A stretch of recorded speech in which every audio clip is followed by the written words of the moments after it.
ઘણી વખત રજૂઆત કરી છે, વરસાદ ગયાના પણ 10 દિવસ થયા છે, છતાં હજુ આ વિસ્તાર પાણીમાં છે.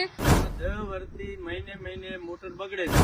એટલો બધો ગંદવાડ ભરેલો પડ્યો છે નગરપાલિકાના પાપે. અત્યારે આ 2-3 મહિનાથી એવા હેરાન થયા ને કે ના પૂછો વાત. જે અત્યારે પાણી ભરાઈને પડ્યું છે, માતાજીનો ગરબીનો ચોક છે, ત્યાં આજુ અત્યારે આ ચોરી થઈ ગઈ કેબિલની.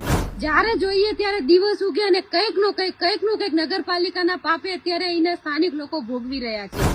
રાધનપુર વોર્ડ નંબર 1ના રેલવે સ્ટેશન વિસ્તારના મોટર વર્કર ખાતે કેબલ ચોરીની ઘટના સામે આવી છે. નાગરિકોમાં તેને રહી રોષ જોવા મળ્યો છે. ગિરધારીભાઈના ખેતરમાં આવેલા બોરમાંથી 60 થી 70 ફૂટ લાંબો કોપર કેબલ ચોરાઈ જતા પાણીનો પુરવઠો ખોરવાયો છે. છેલ્લા 15 દિવસથી પાણી ન મળતા મહિલાઓમાં આક્રોશ છે. નગરસેવિકા જયાબેન ઠાકોરે તંત્રને સીધું જવાબદાર ઠેરવ્યું છે. વોચમેન નથી, વાલમેન નથી, દરવાજા સુરક્ષિત નથી. નગરપાલિકાની નિષ્ક્રિયતાના કારણે વારંવાર ચોરી, મોટર બળી જવાની ઘટનાઓ બનતી રહે છે, એમ જયાબેને આક્ષેપ કર્યા છે.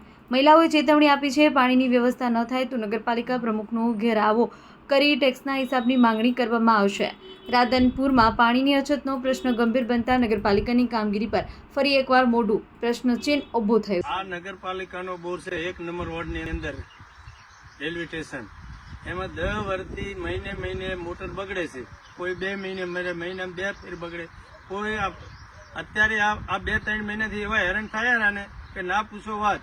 એ તો આ 1 નંબર વોર્ડમાં અમારા જયાબેન જીતીને આવ્યા છે એટલે અમને આ સહારો મળે છે બધાને કે આજુ અત્યારે આ ચોરી થઈ ગઈ કેબિલની. તો એમને આ મહેનત કરી નગરપાલિકા વાળાને કહીને આ બોરનો ચાલુ કરાયો છે. અને જિલ્લા નગરપાલિકાના પ્રમુખ હજી તાચા નથી, ભાવનાબેન. તો એમને પ્રમુખ મળવાનો મતલબ જ શું? આવું ચોરી થાય તો ના તાકે તો મતલબ શું? રાધનપુર વોર્ડ નંબર 7 વિઠ્ઠલનગર સોસાયટીમાં અત્યારે આવ્યા છીએ. વિઠ્ઠલનગર 2 અત્યારે જે મોટરો એમના પૈસે પોતાના ખર્ચે કરી અને પાણીનો નિકાલ કરી રહ્યા છે. ઘણી વખત રજૂઆત કરી છે, વરસાદ ગયાના પણ 10 દિવસ થયા છે, છતાં હજુ આ વિસ્તાર પાણીમાં છે. અને બીજો મહત્વની વાત તો એ છે કે અત્યારે માતાજીના નવરાત્રી સામે આવી રહી છે. 2 દિવસ બાકી રહ્યા છે અને 2 દિવસ બાકી રહ્યા છે કે મંડપ બાંધવું હોય કે કઈ તૈયારીઓ કરવી હોય તો કઈ રીતે કરવી. જે અત્યારે પાણી ભરાઈને પડ્યું છે, માતાજીનો ગરબીનો ચોક છે, જે એ ચાચર ચોક કહેવાય છે, એ ચોકની અંદર જ એટલો બધો ગંદવાડ ભરેલો પડ્યો છે નગરપાલિકાના પાપે.